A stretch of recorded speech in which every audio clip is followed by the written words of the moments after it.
1절부터 9절까지를 제가 읽어드리도록 하겠습니다. 온 이스라엘이 그 계보대로 계수되어 그들은 이스라엘 왕조 실록에 기록되니라. 유다가 범죄함으로 말미암아 바벨론으로 사로잡혀 갔더니 그들의 땅 안에 있는 성읍에 처음으로 거주한 이스라엘 사람들은 제사장들과 레위 사람들과 느디님 사람들이라. 유다 자손과 베냐민 자손과 에브라임과 므낫세 자손 중에서 예루살렘에 거주한 자는 유다의 아들 베레스 자손 중에 우대이니 그는 암미웃의 아들이요 오므리의 손자요 이므리의 증손이요 바니의 현손이며 실로 사람 중에서는 맏아들 아사야와 그의 아들들이요 세라 자손 중에서는 여우엘과 그 형제 690명이요 베냐민 자손 중에서는 하스누아의 증손 호다위아의 손자 무슬람의 아들 살루요 여로암의 아들 이브느야와 미그리의 손자 우시의 아들 엘라요 이브니야의 증손 르우엘의 손자 스바랴의 아들 무술람이요 또 그의 형제들이라. 그들의 계보대로 계수하면 956명이니 다 종족의 가문의 우두머리들이더라. 아멘. 역대상을 이번 주 새벽에 이제 보아왔습니다.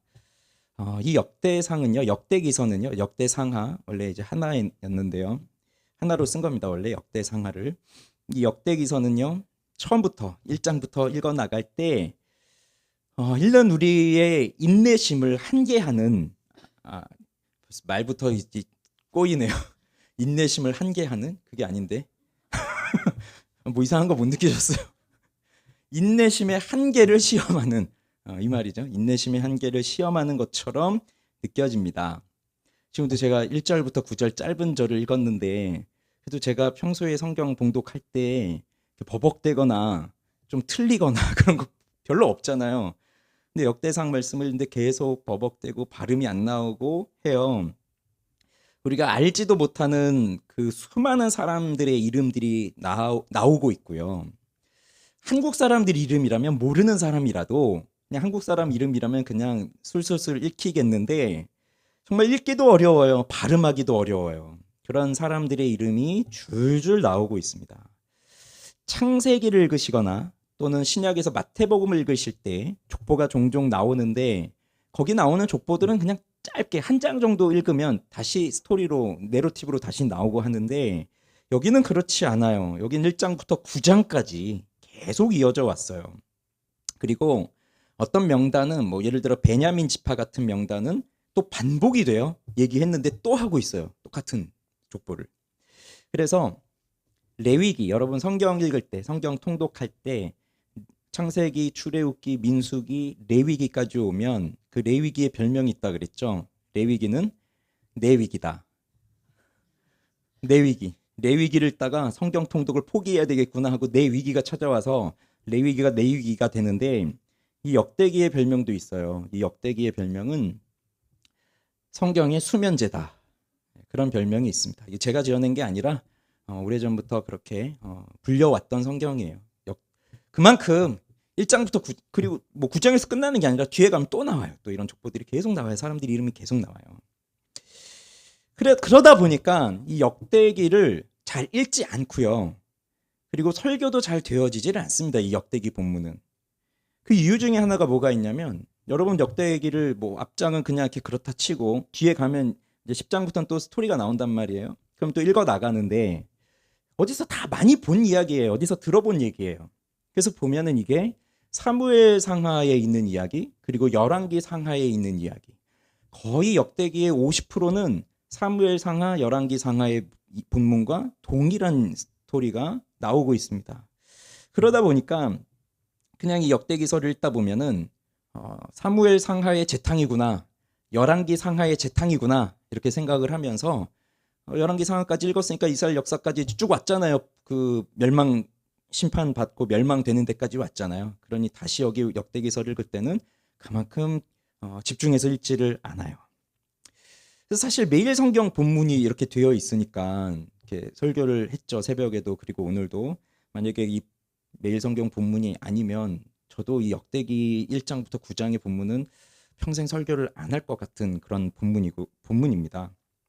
그러나 이 역대기서는 사실 사무엘 상하의 재탕이 아니고요, 열왕기 상하의 재탕이 아닙니다. 동일한 부분을 그대로 복제한 게 아니에요. 이 역대기서도 의미가 다 있습니다. 그 어떠한 의미가 있는지는 우리 계속 이번 달에 계속 이 역대상을 가지고 묵상을 할 거니까 계속해서 보도록 하겠고요. 자, 이 역대기는 누구에게 읽히도록 쓰여진 책이냐면 바벨론 포로에서 돌아온 사람들이에요. 바벨론 포로에서 돌아온 사람. 그래서 거의 바벨론에 의해서 멸망을 당하고 한 100여 년이 흐른 다음에 그 후손들에게 이제 그들에게 전해져 오는 이 메시지인데, 그래서 이 역대상하를 받아서 읽어 나가는 사람들이 어떠한 상황 가운데 있었느냐 하는 것은 에스라라든지 느헤미야라든지 학개라든지 스가랴라든지 말라기 같은 성경을 보면 그때의 상황들을 알 수가 있습니다. 바벨론의 포로로 끌려가고 우리 다니엘서를 그동안 봤었잖아요. 그리고 이제 돌아와서 예루살렘으로 정착하는 그 사람들은 경제적으로 정치적으로 나라를 세우는 것이 우선적 목적이 아닙니다. 그럼 뭐가 우선이냐? 하나님의 말씀을 따라 종교적인 공동체를 세우는 것이 우선이에요. 그래서 이들에게 주어지는 사명은 사실 성전을 새로 짓고 하나님을 예배하는 공동체로 세워지는 겁니다. 그러나 이제 포로기가 끝나고 다시 예루살렘으로 돌아오는 이 백성들에게 쉽지 않죠. 이제 바벨론에서 이제 페르시아로 나라가 바뀌죠. 이제 70년이 되었으니까 대부분은 그 땅에서 태어나서 사는 사람들인데 거기 정착이 됐어요. 안정이 됐어요. 그런데 그것을 다 끊고 다시 예루살렘으로 돌아간다는 것은 아주 어려운, 굉장히 모험적인 일입니다.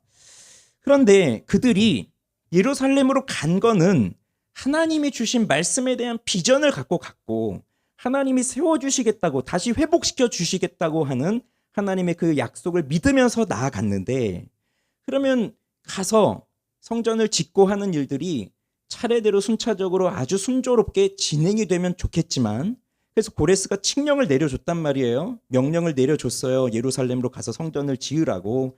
그러나 그들이 예루살렘에 갔지만 성전을 쌓는 일은 매우 어려웠습니다. 반대하는 세력들이 많았어요.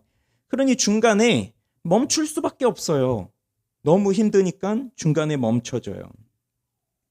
그리고 이렇게 성전이 세워지고 다시 하나님의 나라가 다시 회복되고 완성되어져 갈 것 같은 선지자들의 그 말씀들이 현실로 실제적으로 나타나지 않고 있으니까 지금 이 당시의 사람들은 매우 어려운 가운데 있는 겁니다.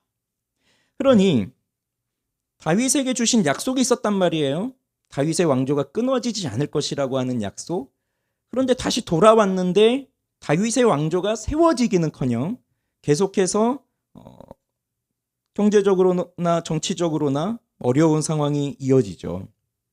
그래서 우리 다니엘서를 몇 주 전에 계속 금요일에 보았던 것처럼 그때 다니엘서에서 주어졌던 예언들을 생각해 보면 이 예루살렘으로 돌아와서도 포로기가 끝난 이후에도 이들은 굉장히 어려움을 많이 겪을 것이라는 것이 예언되어 왔고요. 그 다음에 또 얼마 전에 에스더서를 봤잖아요. 그럼 그 에스더서를 보면서도 이 페르시아 안에서 유대인들이 어떠한 위기를 겪고 위험을 겪었는지도 보게 돼요.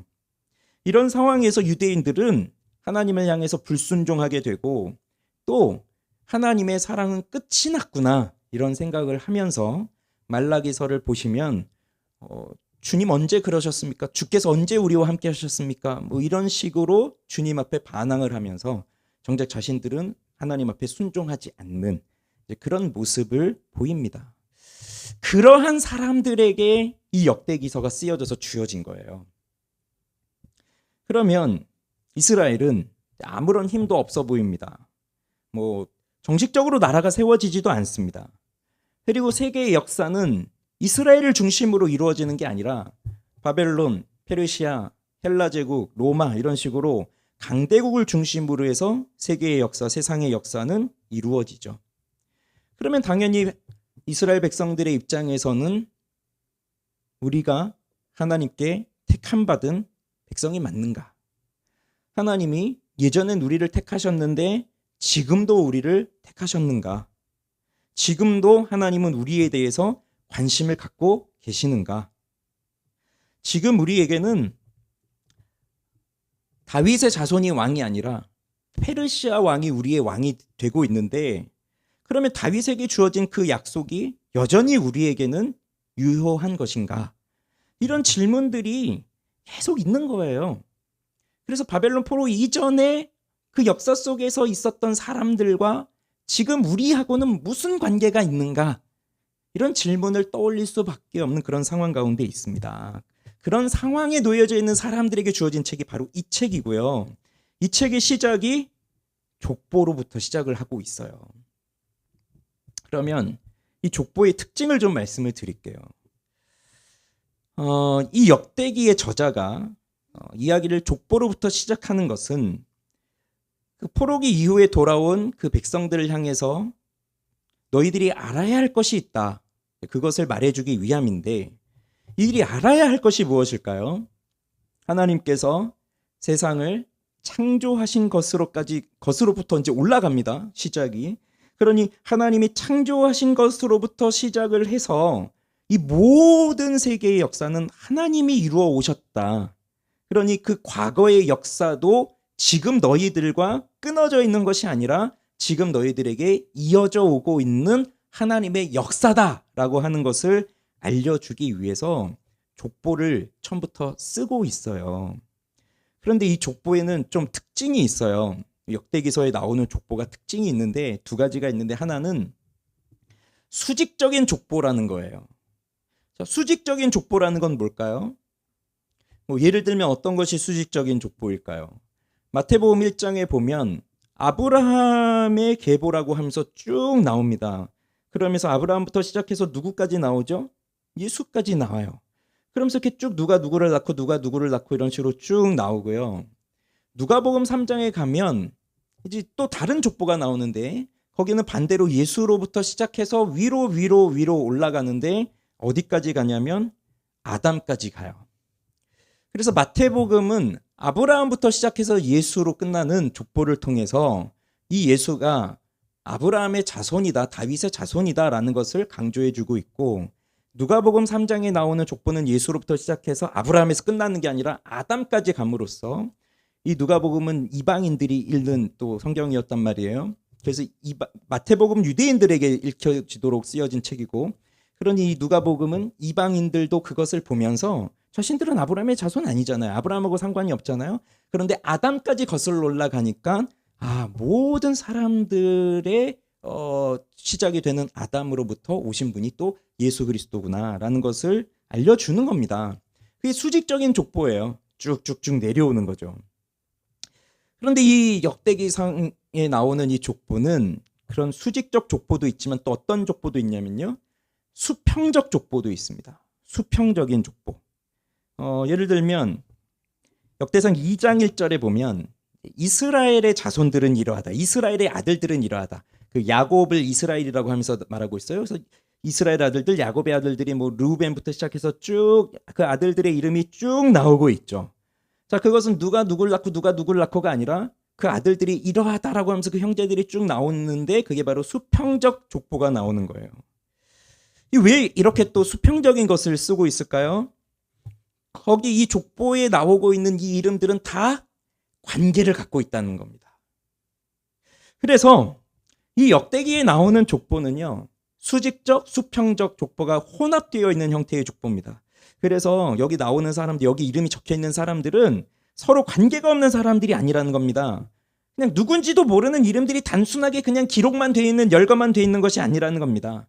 그래서 이 족보 속에 나오고 있는 이름을 통해서, 그리고 그 이름이 적혀 있는 그런 순서에 의해서 근본적인 중요한 그 신학적인 메시지가 그 속에 담겨 있어요. 자, 이 역대상의 가장 첫 번째 단어가 뭔지 아십니까? 가장 첫 단어가 아담입니다. 아담. 히브리어 성경에 보면 아담이라는 말로 딱 시작을 해요. 그래서 하나님이 창조하신 첫 번째 사람인 아담으로부터 시작해서 이 모든 인류의 역사, 그리고 그 당시의 역사, 이 역대기를 읽고 있는 그 당시의 역사까지 모든 것이 포괄되어 있는 겁니다. 그러나 이 글을 읽고 있는 사람들은 창세기를 다 알고 있다라는 전제 속에서 이 글을 쓴 거예요. 그래서 아담이 누구고 셋이 누구고 에노스가 누구고 뭐 이런 거, 노아가 누구고 이런 걸 더 이상 설명할 필요가 없어요. 창세기의 이야기를 다 알고 있기 때문에. 그래서 이름만 나옵니다.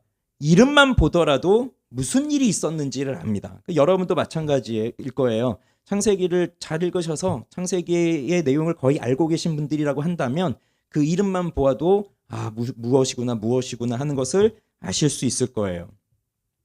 그리고 이 족보에는 하나님의 이름은 등장하지 않아요. 그렇지만 아담을 하나님이 창조하셨다는 것을 알고 있기 때문에, 그래서 아담, 노아, 아브라함, 야곱 같은, 그러니까 우리도 알만한 사람들이 중간중간에 나올 때마다 여기에 또 하나님의 뜻이 있구나 하는 것을 보게 되는데요. 이 사람들을 어떻게 배치시켰느냐, 이것도 되게 중요해요.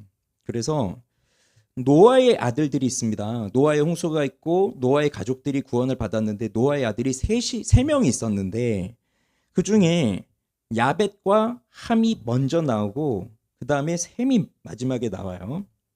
그 다음에 아브라함의 아들들이 나오는데 아브라함의 아들도 누구부터 나오냐면 이스마엘이 먼저 나오고 그 다음에 또 구드라, 그 사라가 죽은 후에 또 아브라함이 후처를 들여서 또 아들들을 낳거든요. 5명인가 또 아들을 또 낳는데, 그러면 이제 그 구드라의 아들들이 또 나오고, 그러면서 마지막에 누가 나오냐면 이삭이 나와요. 또 이삭의 아들들도 둘이 있었잖아요. 에서와 야곱이 있는데 누가 먼저 나오냐면 에서가 먼저 나오고 그 다음에 야곱이 나와요. 그러면 어떠한 통일적인 특성을 발견하실 수 있으시겠어요? 노아의 아들들 중에서 셈, 아브라함의 아들들 중에서 이삭, 이삭의 아들들 중에서 야곱. 하나님이 택한 사람들이 마지막에 열거되고 있다는 거죠. 그런 이것이 그냥 대충 쓴 것 같지만 대충 쓴 것이 아니라 다 그런 걸 염두에 두면서 쓰고 있고, 그러면서 하나님이 이 모든 사람들 중에서 하나님이 이렇게 택한 사람들이 바로 이렇게 족보에 나오고 있다는 겁니다. 그래서 수많은 이름들이 여기 다 열거되어 있고 아담으로부터 시작해서 모든 인류의 조상들이 여기에 다 있는 겁니다.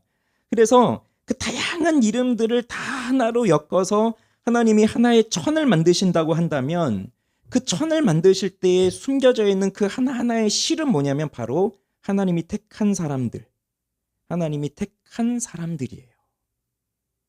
그게 바로 그들이 바로 하나님의 사랑을 받은 사람들이라는 거죠.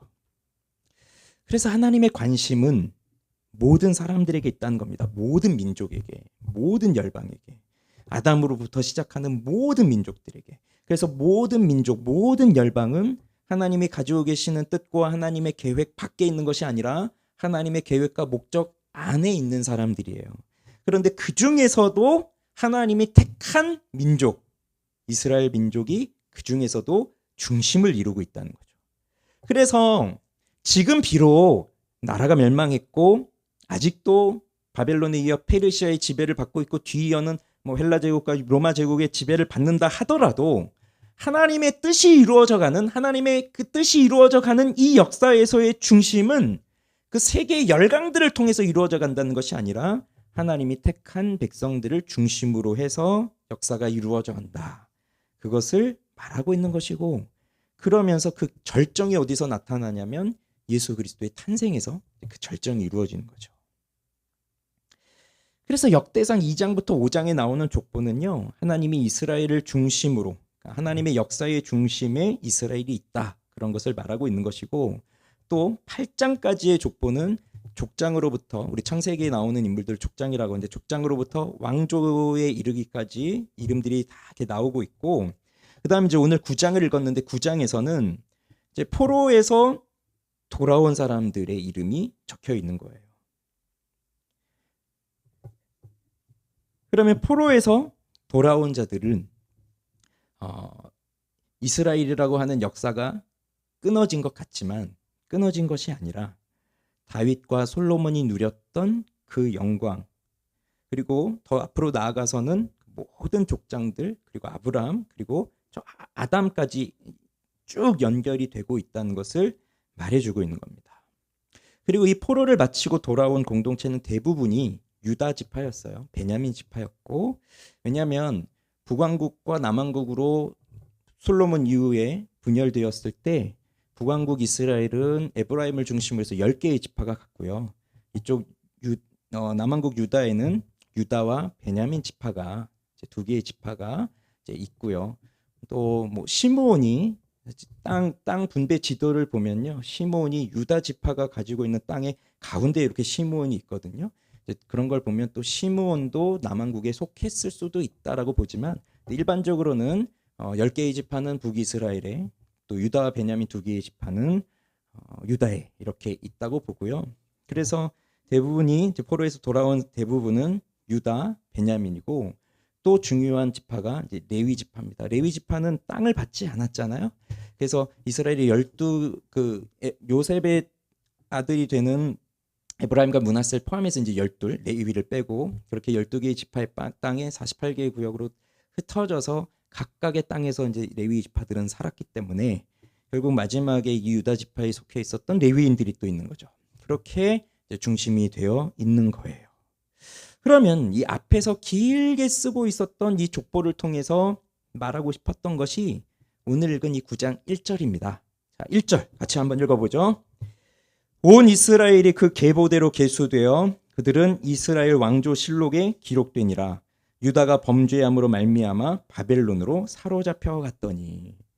자, 이것을 보면서 우리가 알 수 있는 것 첫 번째, 유다는 왜 망했습니까? 왜 바벨론으로 잡혀갔습니까? 범죄함으로 인함입니다. 범죄함으로. 북왕국 이스라엘은 주전 722년에 아시리아라고 하는 그 나라에 의해서 먼저 멸망을 당하는데요. 사실 북왕국과 남왕국을 비교해 보면 객관적 전력에 있어서 북왕국이 훨씬 강해요. 아까 지파로도 보면 10개의 지파가 갔고요. 군사적으로나 정치적, 경제적으로 봤을 때 북왕국이 훨씬 부강한 나라였습니다. 특히 여로보암 2세 때 같은 때는 굉장한 번성기를 누렸었어요. 그러나 아수르가 쳐들어왔을 때 북왕국은 멸망을 당했는데, 그때 유다의 왕은 누구였냐면 히스기야였습니다. 히스기야. 그리고 그 북왕국을 쳤던 아수르가 예루살렘으로도 오거든요. 그런데 히스기야가 통치하고 있던, 이제 왕이 된 지 얼마 안 됐을 때예요. 그때 남왕국은 무너져야 되는데 무너지지 않아요. 그때 랍사게라고 하는 그 아수르의 왕의 신하가 와서 예루살렘 성 앞에 와가지고 유다 방언으로 막 외쳐대는 거예요. 너희들 히스기야가 하나님이 우리를 구해준다, 여호와가 구해준다 그런 말 해도 믿지 말아라. 세상에 어떤 신이 아수르가 갔는데 아수르를 이긴 신이 어디 있느냐. 그러니 히스기야가 하는 말에 믿지 말아라. 뭐 속지 말아라. 뭐 이런 식으로 계속 사기를 떨어뜨리는 말을 하지만, 그때 히스기야는 무엇을 했습니까? 기도했어요, 하나님 앞에. 그리고 하나님이 그 아수르를 치셨어요. 그러니까 유다가 나가서 전쟁에서 이긴 게 아니라 하나님이 놀랍게 그들을 치셨어요. 그래서 아수르가 도망갔고 그 아수르 왕은 거기서 또 죽어요. 가가지고 아들들한테 반란을 당해서. 자, 그러면서 성경은 뭐라고 말하고 있냐면 히스기야가 하나님께 순종했기 때문에 나라가 망하지 않았다고 되어 있어요. 그런 것을 보면 북이스라엘이 멸망한 거는요, 무슨 뭐 힘이 없고 경제적으로 약하고 그런 것보다도 하나님을 떠나 있는 것이 우선이었고요. 유다는 그렇게 본다면 북이스라엘보다 더 약했으니까 사실 진작에 멸망을 당했어야 되는데, 그런 기준으로 본다면. 그런데 멸망당하지 않거든요. 더 오래 갔단 말이에요. 이유는 하나님을 섬기는 지도자가 있었기 때문이에요. 히스기야와 같은 하나님을 섬기는 지도자. 그러나 이것도 오래가지 않습니다. 또 히스기야의 아들들은 또 우상을 섬기고 뭐 그러면서 결국은 하나님 앞에 심판을 당하게 되는데, 그 심판의 원인은 바로 범죄함에 있다는 거예요. 그래서 죄는요, 하나님을 떠난 이 죄는 사실 모든 것을 빼앗기는 것입니다. 그리고 하나님은 그것을 그냥 가만히 내버려 두지 않으세요. 언젠가는 심판하시죠. 사실 이건 에덴에서 아담이 선악과를 따먹고 그 다음에 하나님이 저주를 내리셨잖아요.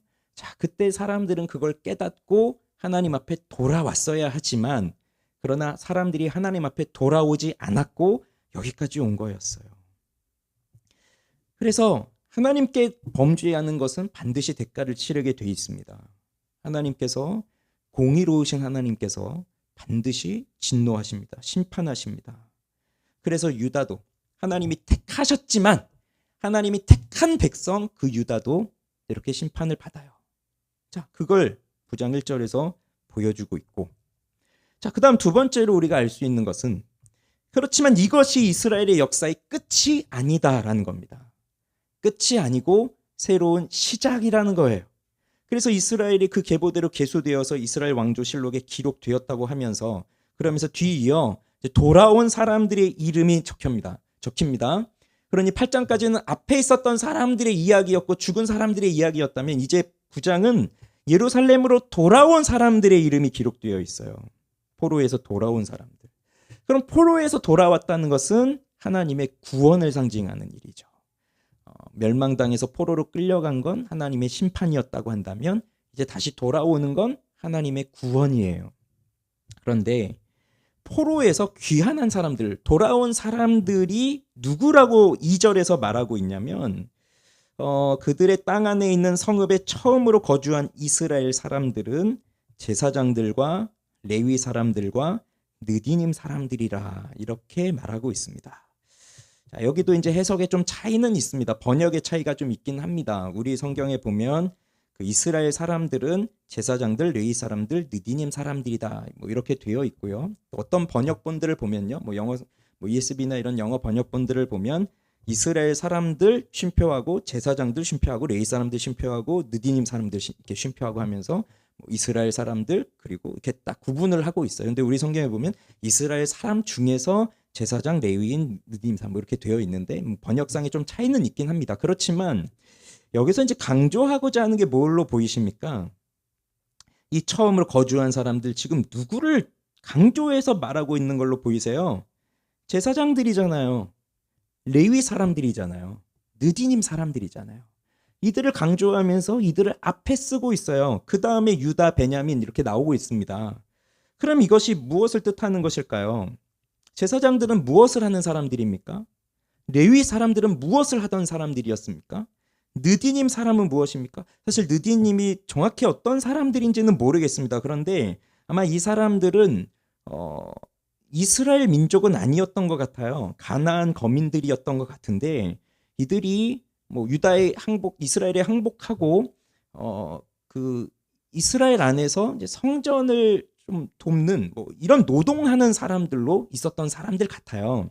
그것을 보면 여기 제사장, 레위, 느디님 사람들은 공통점이 성전에서 하나님을 섬기던 사람들이에요. 그 사람들이 먼저 여기 기록되어 있습니다. 그 다음에 나오는 것이 유다, 베냐민, 에브라임, 므낫세 뭐 이런 사람들이 이제 나오는데 아마 에브라임, 므낫세는 북이스라엘 지파에 속했던 사람이지만 아마 이럴 수 있습니다. 북왕국이 멸망하면서 남쪽으로 내려온 사람들일 수 있어요. 그 사람들의 후손일 수 있습니다. 자, 그러니 이제 이 이스라엘이 포로로 끌려감으로써 나라가 끝난 것 같았지만 끝이 아니라 새로운 시작, 다시 예루살렘에 다시 시작되고 있다는 것을 보여줍니다. 그런데 세 번째로 우리가 여기서 배우는 것이 뭐냐면 이 새로운 시작과 회복은 바로 하나님을 예배하는 것에서부터 시작이다라는 것을 배울 수 있어요. 그래서 제사장, 레위 사람들을 먼저 열거하고 있고 10절부터 읽지 않았지만 10절부터 계속 말하고 있는 사람들이 누구냐면 예루살렘에 정착한 제사장들에 대해서 말하고 있고 그 다음에 레위 사람들에 대해서 말하고 있어요. 그리고 회막 문지기로 일하고 있었던 사람들을 말하고 있는 거예요. 그 다음 나머지 레위 사람들이 쭉 기록되어 있습니다. 이걸 보면 이 역대기 기자가 지금 말하고 싶은 게 뭐냐면 하나님께서 이스라엘을 다시 회복시키시는데 그 회복의 시작은 바로 하나님을 예배하는 것에서부터 시작이다. 그걸 말하는 거예요. 그러니 우리 인생에 있어서 최고의 우선순위는 하나님을 예배하는 것입니다. 예배가 중심이어야 돼요. 이게 하나님 백성의 특징이라고 하는 것을 말하는 거예요. 여러분, 느헤미야 읽어보셨죠? 그 느헤미야 8장에 보면 이스라엘의 회복과 부흥이 일어납니다. 그때 무슨 일이 있었냐면 학사 에스라가 율법책을 읽어요. 그런데 오랜 세월 이스라엘 떠나 있었고 율법을 잘 알지 못하고 있었던 그 사람들이 그 에스라가 율법책을 읽어주고 있을 때 이들이 이게 뭔지를 모른단 말이에요. 무슨 내용인지를 잘 모르는 거예요. 그때 이 에스라가 읽어주는 그 율법책을 중간중간에 있는 레위 사람들이 그 서 있는 백성들에게 율법책을 해석해 줬어요. 앞에서 에스라가 읽고 중간중간에 있는 레위 사람들이 그걸 가르쳐 주었다고요. 들려주었어요. 그래서 느헤미야 8장 8절 9절에 보면 이렇게 나오거든요. 하나님의 율법책을 낭독하고 그 뜻을 해석하여 백성에게 그 낭독하는 것을 다 깨닫게 하니 백성이 율법의 말씀을 듣고 다 우는지라. 이걸 누가 했다고요? 이걸 누가 다 해석해주고 깨닫게 해주고 이걸 누가 했다고요? 레위 사람들이 한 거예요. 그러니 레위 사람들이 하나님의 율법을 받아서 그 율법을 가르치는 사람들이었거든요. 레위 사람들에게는 지파 땅을 주지 않고 각각의 지파 속에서 하나님을 섬기게 했던 사람들이고 하나님이 그들의 기업이 되어 주시겠다고 하셨던 그 레위 지파 사람들이에요. 그리고 그 레위 지파 속에 제사장들이 있는 것이고, 그러니 이 제사장들과 레위 사람들의 가장 중요한 역할은 하나님을 예배하는 것입니다. 그리고 말씀을 가르치는 겁니다. 선지자가 말씀을 가르친다고 생각하지만 선지자는 그렇죠, 하나님의 특별한 부름을 받은 사람들이고, 이 제사장들, 레위 사람들은 기본적으로 말씀을 가르치는 사람들이에요. 왜냐하면 율법, 제사 떨어질 수 없거든요. 제사장들이, 레위 사람들이 율법을 바르게 알고 가르치고 이스라엘 백성들의 실제 생활 속에서 그 율법대로 해석하고 판단해주고 결정 내려주고 해줘야 되는 역할들을 했던 거예요. 해야 했기 때문이에요. 그래서 그 레위 사람들이 그때에도 너무나 중요한 역할들을 했던 겁니다. 아무리 에스라가 말씀을 읽고 율법을 선포해도 그걸 가르쳐주고 해석해줄 사람들이 그 속에 없었다면 저게 무슨 소린가 하고 있었겠지만 그들이 그 중간중간에서 그것을 가르쳐주고 해석해 주었다는 얘기예요.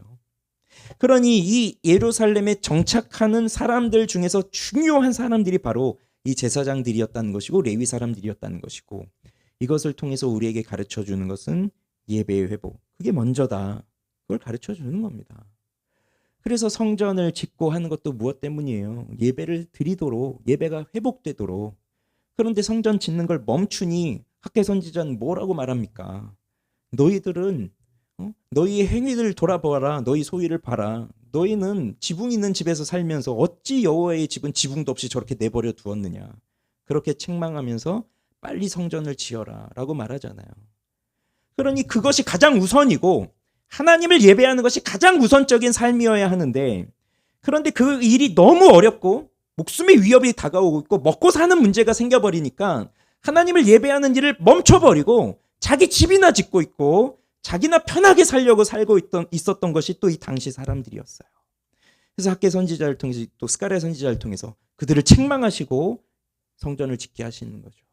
그리고 에스라와 느헤미야 이런 사람들을 통해서 그 백성들을 하나님의 말씀으로 하나가 되게 하면서 다시금 영적인 부흥을 일으키게 하고, 그리고 성전이 쌓여진 후에 성벽도 쌓아지면서 이제 예루살렘에서 그 하나님의 백성으로 살아갈 수 있는 틀을 마련하죠. 그러나 그것이 쭉 가지 않아요. 사람들은 계속 하나님을 떠납니다. 하나님을 떠납니다. 그게 사람들입니다. 그러나 오늘 우리가 여기서 기억해야 될 건 이겁니다. 이 족보에 나오는 이름들이 나하고 전혀 상관없는 이름 같고 도무지 누군지도 모르겠고 너무 재미도 없고, 이건 마치 오래전에 죽어있는 사람들인데 왜 이 이름들이 이렇게 길게 써있느냐, 이 그냥 옛날 이 사람들의 이야기가 왜 써있느냐, 이렇게 의문을 품을 수 있겠지만, 그러나 여기 이 죽은 사람들의 이야기, 그들의 이름이 여기 적혀 있는 것은 바로 다시 살아나야 하기 때문이에요. 누가 다시 살아나야 됩니까? 여기 이름이 적혀있는 이미 죽은 사람들이 다시 살아나야 된다는 얘기입니까? 아니면 이것을 읽고 있는 너희들이 살아나야 된다는 그 얘기를 하고 있는 겁니까? 후자죠, 당연히. 그래서 이 어려운 상황 속에서 하나님을 예배하는 것까지도 포기해버릴 정도로 어려움에 속하여 있는 이 사람들이 그 역사 속에서 죽어간 수많은 사람들의 이름을 보면서 너희들이 바로 다시 살아나야 할 마른 뼈다. 하나님이 그 마른 뼈를 다시 살리신다. 너희가 다시 살아나야 한다. 그것을 가르쳐 주시기 위함이에요. 그러니 아무 연관이 없다, 관계없다, 그것이 아니라 우리가 그 이름을 보면서 우리가 살아나야 되는구나 하는 것을 깨닫게 하시는 겁니다. 그러면 이들이 이스라엘 조상들인데 우리랑 무슨 상관이 있습니까? 라고 말할 수 있겠지만 시작이 아담이었잖아요. 그러니 우리하고도 연결이 되어 있는 거예요. 그리고 지금 우리는 살아나야 할 사람들이라고 하는 거예요. 그냥 죽어있는 사람들, 그냥 나만을 위해서 사는 사람들, 하나님 예배하는 거 포기하고 그냥 내 만족을 위해서 사는 사람들, 그것이 아니라 다시 마른 뼈가 회복되듯이 에스겔에 나오는 것처럼 그렇게 하나님이 우리를 다시 살려주셔야만 하는, 그래서 무엇이 회복되어야 된다고요? 하나님을 예배하는 것이 회복되어져야만 하는 공동체다. 그걸 우리에게 가르쳐 주시는 겁니다. 그래서 다윗의 이야기를 하나 드리고 마칠게요. 다윗이 시편 27편에 보면 이렇게 고백하거든요.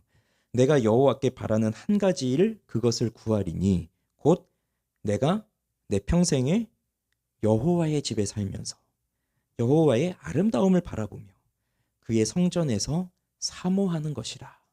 이것이 다윗의 평생의 소원이라고 했어요. 그런데 다윗이 그렇게 사모하는 여호와의 집, 그 성전은 사실 여러분이 성전 하면 생각하는 게 뭐 황금으로 돼 있고 아주 화려하고 그런 거잖아요. 그러나 그건 솔로몬 때 만들어진 거잖아요. 다윗 때는 그런 성전이 없었어요. 그럼 뭐가 있었나요? 성막이 있었던 거죠. 그런데 성막을 언제 처음 만들었습니까? 모세 때 광야에서 처음 만든 거예요. 그렇게 해서 수많은 시간이 흐르고 다윗이 있는 거니까요. 천막은 그냥 텐트거든요. 그러니 이것이 얼마나 초라한 것이겠습니까? 성전은 굉장히 크고 웅장하지만 성막은 되게 작아요. 그러나 다윗은 그걸 가장 아름답다고 보았어요. 무엇 때문이죠? 이 성막이 누구의 집이라서?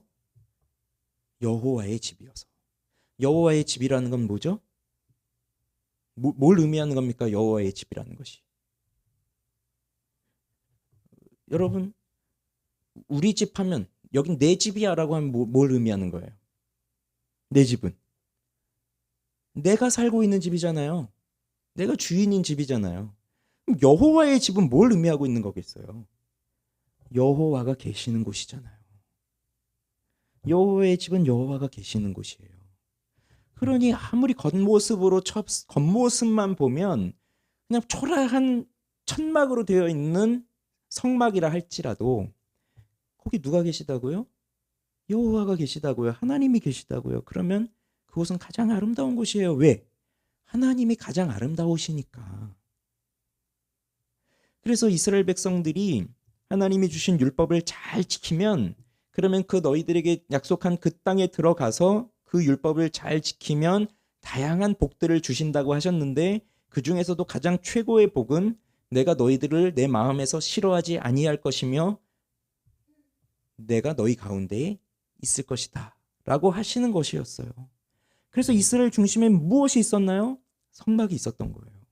가장 중심에 하나님이 함께 하신다는 거죠. 다윗이 그걸 알고 있었던 거예요. 그러니 이 사람이 무슨 화려한 왕궁이라든지 뭐 금으로 둘러싸여 있는 그런 궁궐, 대궐 같은 걸 사모한 게 아니라 그렇게 초라한 성막, 하나님의 집을 사모하고 있었던 겁니다. 거기서 무슨 일이 일어나는 거죠? 성막에서 무슨 일이 일어나나요? 제사가 드려지고 있는 겁니다. 그러면 그 수많은 제사를 통해서 하나님이 우리의 죄를 용서하시고 하나님이 우리와의 관계를 회복하시며 우리의 제사를 받아주시는 하나님을 만나면서 하나님과의 관계가 회복되는 일이 다른 곳이 아니라 바로 이 여호와의 집, 성전에서, 성막에서 이루어지는 것이었으니 그의 평생의 사모함은 뭐냐면 바로 하나님을 예배하는 것이었어요. 그렇게 하나님을 예배할 때 무엇을 깨닫냐면 하나님의 성품을 깨달아요. 하나님이 어떠한 분이신지를. 그걸 깨닫게 되니까 하나님이 아름답구나라는 걸 말하는 거예요. 하나님이 아름다우시구나. 그래서 여호와의 내 평생에 여호와의 집에 살면서 여호와의 아름다움을 바라보며 그의 성전에서 사모하는 그것이다. 이렇게 고백을 합니다.